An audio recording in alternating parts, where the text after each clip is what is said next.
24 वर्षांची मुलगी तिच्या वडिलांच्या सरकारी नोकरीवर डोळा होता। उंची लाईफस्टाईलचं स्वप्न पूर्ण करण्यासाठी तिला ती नोकरी हवी होती आणि संपत्ती सुद्धा।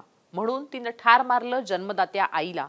करोडपती कुटुंबात जन्मलेल्या लेकीनं कटही रचला। दरम्यान अशीही माहिती समोर येते की एका सरकारी नोकरीसाठीच आयुषीनं 2 जणांना संपवलंय। आता याचा तपास सध्या सुरू आहे, पण अनुकंपा तत्वावर नोकरी मिळवण्यासाठी लोकांना जोडे झिजवावे लागतात। बाबू लोकांच्या हातापाया पडावं लागतं। पण जिवंत माणसाला मृत दाखवल्याचं ही उदाहरण याआधी अनेकदा समोर आलंय। या प्रकरणात अवघ्या 24 वर्षांच्या मुलीनं 2 हत्या केल्यात। आणि का? हीच आहे आजची आपली क्राईम स्टोरी। 2.5 वर्षांपूर्वी न्यायालयात लोअर डिव्हिजनल क्लर्क म्हणून काम करत असलेल्या विजय शर्मा यांनी एअरपोर्ट कॉलनीत नवीन घर बांधलं होतं। ते पत्नी नीरज, मुलगी आयुषी आणि मानसिकदृष्ट्या दिव्यांग मुलासह तिथं राहत होते। वर्षभरापूर्वीच विजय शर्मा यांचं निधन झालं, ज्यानं शर्मा कुटुंबावर दुःखाचा मोठा डोंगर कोसळला होता। विजय यांच्या या निधनानंतर अनुकंपा तत्वावरल्या नोकरीचा प्रश्नही समोर उभा राहिला। त्यावेळी आयुषीनं 12वीची परीक्षा नुकतीच उत्तीर्ण केली होती। तिनं आईला सांगितलं, वडिलांच्या जागी अनुकंपा तत्वावर मिळणारी सरकारी नोकरी तिलाच मिळायला हवी। आयुषीची आईही त्यासाठी तयार होती। पण तेव्हा मग तिच्या आयुषीच्या मामांनी तिच्या बहिणीला म्हणजेच नीरज यांना आणि आयुषीच्या आईला समजावलं। नीरज स्वतः सुशिक्षित आहेत आणि त्यांच्यावर मानसिकदृष्ट्या दिव्यांग मुलाची जबाबदारीही आहे। तेव्हा त्यांनी ही सरकारी नोकरी स्वतःच्या मुलीला देण्याऐवजी स्वतः करावी। नीरज शर्मा यांनी पतीच्या जागी मग अनुकंपा तत्वावर सरकारी नोकरी स्वीकारली। आईनं सरकारी नोकरी स्वीकारल्यामुळे आयुषी नाराज झाली, रागावली। रागानं तिनं जयपूरमधलं कल्याण कॉलनीतल्या जुन्या घरी राहायचं ठरवलं आणि तिथं ती निघून गेली। तिथं तिनं तिचे काका मोहन स्वरूप शर्मा यांचा मुलगा बलराम याच्यासोबत LLB ला प्रवेश घेतला। दोघे चुलत भाऊ बहीण एकाच घरात राहायचे। याच काळात आयुषीनं पहिल्यांदा आपल्या आईची हत्या करण्याचा विचार जाहीर केला होता, असा आयुषीवर आरोप आहे। तपासात ही गोष्ट समोर आली आहे। आरोपांनुसार आयुषीनं बलरामला म्हणजेच आपल्या चुलत भावाला आपल्या कटात सामील करण्यासाठी फूस लावली। जर बलरामनं या कटात आयुषीला साथ दिली तर आग्रा रोडवरला 5 कोटी रुपये किमतीचा 5 एकर जमीन आणि भरतपूरमधलं सुमारे 5 कोटी रुपयांची किंमत असलेलं एक 4 एकर जमीन अशा 2 जमिनी त्याच्या नावावर केल्या जातील, असं आयुषीनं त्याला सांगितलं। आणि आईच्या मृत्यूनंतर अनुकंपा तत्वावरली नोकरी तिलाच मिळेल आणि जयपूरमधल्या दोन्ही घरांवरही तिचाच ताबा येईल, असं तिला वाटत होतं आणि तिनं ते बलरामला सांगितलं। बलराम आयुषीनं दिलेल्या या आमिषाला बळी पडला आणि त्यानंतर त्या दोघांमध्ये सौदा निश्चित झाला। आयुषीच्या आईला नीरजला मारण्याचा कट इथंच थांबला नाही। आयुषीनं आईला कारखाली चिरडून ठार मारण्याचा कट रचला होता, जेणेकरून तो अपघात असल्याचं भासवता येईल। ही माहिती तिचे काका मोहन शर्मा यांच्यापर्यंतही त्यानंतर पोहोचली आणि त्यानंतर भरतपूरमधल्या हेमंत शर्मा यांच्याशी संपर्क साधण्यात आला। संपूर्ण कट अत्यंत नियोजनबद्ध आणि सुनियोजित पद्धतीनं आखण्यात आल्याचं म्हटलं जातंय।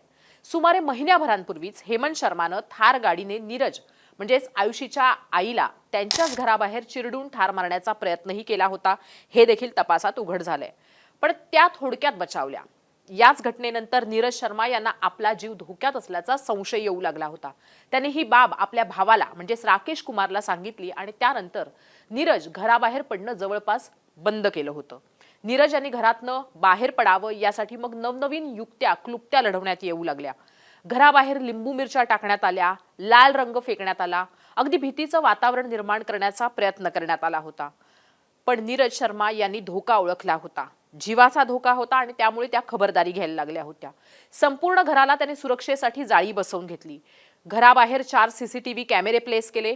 याच टप्प्यापासून या धक्कादायक कटाचे एकामागोमाग एक पैलू मग समोर यायला लागले। ही घटना आहे 3 जुलै रोजी संध्याकाळी सुमारे 4:45च्या सुमारासची।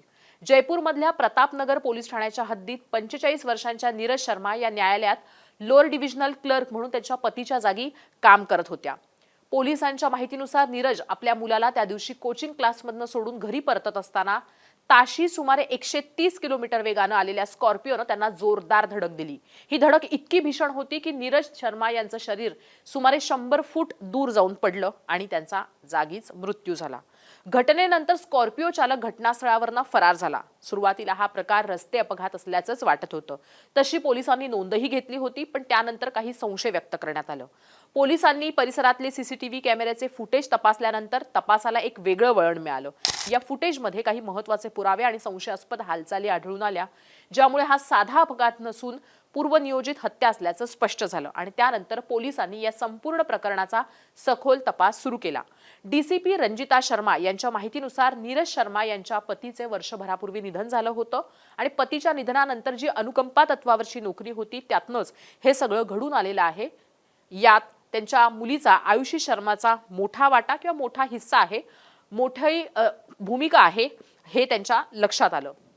आयुषी शर्मानं तिचे काका मोहन स्वरूप शर्मा आणि चुलत भाऊ बलराम उर्फ रवी यांच्या सोबत मिळून नीरज शर्मा यांच्या हत्येचा कट रचला होता। ही बाबही पोलिसांसमोर आता उघड झाली आहे। या तिघांनी भरतपूर मधल्या हेमंत शर्मा याला 7 लाख रुपयांची त्यासाठी सुपारी दिली होती, सौदा केला होता। पोलिसांच्या माहितीनुसार आरोपींनी सुरुवातीला भाड्यानं थार गाडी घेऊन अनेक दिवस नीरज शर्मा यांच्या हालचालींवर पाळत ठेवली होती। मात्र त्याच वेळी त्यांना कटाची अंमलबजावणी करता आली नाही किंवा कट पूर्णत्वास नेता आला नाही, कारण नीरज ह्या अलर्ट होत्या। त्यानंतर जवळपास महिनाभर त्यांच्या प्रत्येक हालचालीवर बारकाईनं नजर ठेवण्यात आली। अखेर ठरल्याप्रमाणे स्कॉर्पिओनं धडक देऊन नीरज शर्मा यांची हत्या करण्यात आली। घटनेच्या दिवशी प्रत्येक आरोपीची ठरलेली भूमिका होती आणि ते एकमेकांशी संपर्कात राहून ती भूमिका व्यवस्थित वठवत होते किंवा बजावत होते आणि हा संपूर्ण प्लॅन यशस्वी होईल यावर त्यांचा भर होता।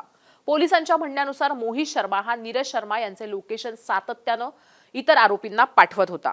रोहित जाटव हा दुचाकीवरनं काही अंतरावर उभा राहून त्यांच्या म्हणजे नीरज यांच्या हालचालींवर लक्ष ठेवून होता। ही गोष्ट सुद्धा सीसीटीव्ही मधनं समोर आली आहे। स्कॉर्पिओ आकाश शर्मा चालवत होता, तर त्याच्यासोबत अरविंद शर्मा होता। अपघात घडवून आणल्यानंतर आरोपींनी स्कॉर्पिओ तिथेच टाकली आणि त्यानंतर 2 व्हीलरवरनं ते सगळेजण तिथनं पळून गेले आणि त्यानंतर नीरज शर्मांचा भाऊ राकेश शर्मा यानं पोलिसांकडे तक्रार दिली। नीरज शर्मांचा अपघात झाल्याची सुरुवातीला ही तक्रार होती। त्याच वेळेस त्यानं आपला संशय सुद्धा पोलिसांकडे सांगितला की त्याच्या बहिणीनं यापूर्वी ही मुलगी आयुषी आणि सासरच्या मंडळींकडून आणि मोठ्या दिराच्या मुलाकडून मालमत्तेच्या वादावरून होत असलेल्या त्रासाबाबत त्याच्याकडे सांगितलेलं आहे आणि हीच माहिती त्यानं पोलिसांसमोर सुद्धा ठेवली। आपल्याला अनेक वेळा जीवे मारण्याच्या धमक्याही मिळाल्याचं नीरज शर्मा यांनी त्यांच्या भावाकडे सांगितलं होतं आणि तीच गोष्ट त्यानं पोलिसांना सुद्धा सांगितली। पोलिसांच्या माहितीनुसार चौकशी दरम्यान आयुषी शर्मा हिनं वडिलांच्या जागी मिळणारी सरकारी नोकरी स्वतःला हवी होती अशी कबुली सुद्धा दिलेली आहे। मात्र आईनं अनुकंपा तत्वावर नोकरी स्वीकारल्यानंतर सरकारी नोकरी आणि मालमत्ता दोन्ही स्वतःच्या ताब्यात याव्यात यासाठी आयुषीचे अनेक महिन्यांपासूनचे प्रयत्न होते आणि त्याच हेतूनं तिनं आईला मारण्याचा कट सुद्धा शिजवला होता। पण आयुषीच्या मामाचं राकेश कुमारनं आणखीन एक आरोप केलाय की फक्त आईच नाही तर आयुषीनं वर्षभरापूर्वी ज्या वडिलांचं निधन झालं होतं त्यांच्या हत्येचाही कट रचलेला आहे असा हा आरोप आहे। हा आरोप फक्त राकेश शर्मांनी केलेला नाहीये, तर याचा तपास व्हायला हवा अशी त्यांची मागणी आहे आणि यासाठी राकेश कुमारनं पोलिसांना एक पत्र लिहूनच ही तक्रार केली आहे। त्यांच्या म्हणण्यानुसार डिसेंबर 2024 मध्ये आयुषीचे वडील विजय आजारी पडले, तेव्हा त्यांना हॉस्पिटलमध्ये ऍडमिट केलं होतं। विजय यांना तेव्हा ब्रेन हॅमरेज झाला होता। उपचारानंतर ते ठीक झाले आणि डॉक्टरांनी त्यांना हॉस्पिटलमधनं डिस्चार्ज देऊन घरी पाठवलं होतं।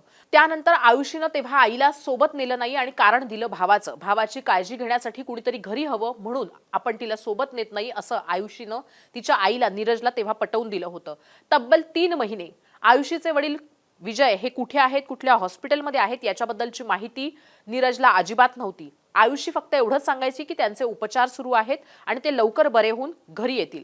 पण एके दिवशी नीरजला संशय आला आणि तिनं आयुषीच्या या सगळ्या हालचालींच्या अनुषंगानं आपल्या भावाला राकेश शर्माला सांगितलं की विजयची प्रकृती कशी आहे, त्यांची तब्येत कशी आहे हे एकदा जाऊन तू बघून ये। तेव्हा मग आयुषीनंच घरी सांगितलं की वडिलांची तब्येत खूप बिघडली आणि आता सध्या ते आयसीयू मध्ये आहेत। जेव्हा आयुषीनं हे घरी सांगितलं तेव्हा मग नीरजनं आपल्या भावाला राकेश कुमारला तातडीनं धाडलं ते हॉस्पिटलमध्ये विजयची प्रकृती बघायला किंवा विजयला बघायला। तेव्हा विजयला भेटायला गेलेल्या राकेश कुमारना डॉक्टरांनी सांगितलं की विजय यांच्या फुफ्फुसात पाणी झालंय आणि त्यांची फुफ्फुसं खराब झाली आहेत, त्यांच्या लिव्हरलाही प्रॉब्लेम झाला आणि त्यांचे सर्व अवयव निकामी झालेत, आता ते फार काही काळ जगणार नाहीत। राकेश कुमारनं पोलिसांना दिलेल्या पत्रात या सर्वाचा उल्लेख तर केलाच आहे, पण विजय यांनाही त्यांच्या मुलीनं आयुषीनं मारल्याचा आरोप त्यांनी या पत्रात केलेला आहे आणि पोलिसांनी त्या दृष्टीनं तपास करायला हवा। आता विजय यांचा मृत्यू होऊन 1 वर्ष उलटलेला आहे। याचबरोबर आता पोस्टमॉर्टेम होऊ शकत नाही, त्यामुळे पोलिसांसमोर चॅलेंज आहे की राकेशनं केलेला हा आरोप, राकेश कुमारनं केलेल्या या आरोपाचं तथ्य कसं तपासता येईल किंवा याच्यात कशा गोष्टी घडलेल्या आहेत हे कसं माहीत करून घेता येईल. साहजिकच आहे, हॉस्पिटलमध्ये जिथं विजय ऍडमिट होते तिथनं माहिती घेऊ शकतात पोलीस आणि पोलिसांचा त्या दृष्टीनं तपास सुद्धा सुरू असल्याचं काही माध्यमांनी म्हटलेलं आहे. आत्ताच अगदी थोड्या वेळापूर्वी एक माहिती काही माध्यमांनी दिलेली आहे, ते म्हणजे की आरुषी फक्त प्रॉपर्टी आणि सरकारी नोकरीसाठी हे करत नव्हती, तर बलराम जो तिचा चुलत भाऊ आहे त्याच्याबरोबर तिचे प्रेमाचे संबंध होते, म्हणून सुद्धा बलराम तिला मदत करत होता, अशी माहिती काही माध्यमांनी दिलेली आहे. अर्थात याच्यातलं तथ्य काही दिवसांनंतर किंवा तपासात समोर येईलच. प्रॉपर्टीचा वाद फार आधीपासूनच सुरू असल्याचंही राकेश कुमारनं पोलिसांना सांगितलेलं आहे. हा देखील आता सध्या एक चौकशीचा भाग आहे. आयुषीनं पोलीस तपासात आईची नीरजची हत्या केल्याची कबुली दिली आहे. ही पहिली कबुली आयुषीनं दिलेली आहे, पण वडिलांच्या हत्येच्या संदर्भामध्ये अद्याप कुठलीही कबुली ही आयुषीकडनं आलेली नाहीये, त्यामुळे तो फक्त सध्या एक आरोप म्हणून असल्याचं पोलिसांचं म्हणणं आहे. वडिलांच्या हत्येबाबत पोलीस तपास करत आहेत, काही पुरावे जमा केले जात आहेत, अशी माहिती सध्या समोर येते. पोलिसांनी आयुषी शर्मा, मोहन स्वरूप, मोहित शर्मा, आकाश शर्मा, अरविंद शर्मा, हेमंत शर्मा आणि रोहित जाटव यांना अटक केली आहे. हत्येच्या कटातला मुख्य आरोपी बलराम उर्फ रवी, जो आयुषीचा बॉयफ्रेंड सुद्धा आहे अशी माहिती सध्या समोर येते, तो आयुषीचा चुलत भाऊ सुद्धा आहे, सध्या फरार असल्याची माहिती आहे आणि पोलीस त्याचा शोध घेत आहेत. आयुषीनं अवघ्या 24व्या वर्षी कट रचून आपल्या आईची हत्या घडवून आणली. या सर्वाचं प्लॅनिंग केलं हे केवळ पैशासाठी आणि सरकारी नोकरीसाठी. आयुषी लॉ करत होती, तिचं शिक्षण पूर्ण झाल्यावर तिचं राहणीमान सुधारलंच असतं. करोडपती कुटुंबात जन्मलेल्या आयुषीला असं काय कमी पडलं असेल की तिला ती सरकारी नोकरी हवीच होती? प्रॉपर्टी इतकी का महत्वाची वाटायला लागली होती अचानक आयुषीला? हा देखील एक प्रश्न आहे. तुम्हाला काय वाटतं या सगळ्याबद्दल? कमेंट करून नक्की कळवा.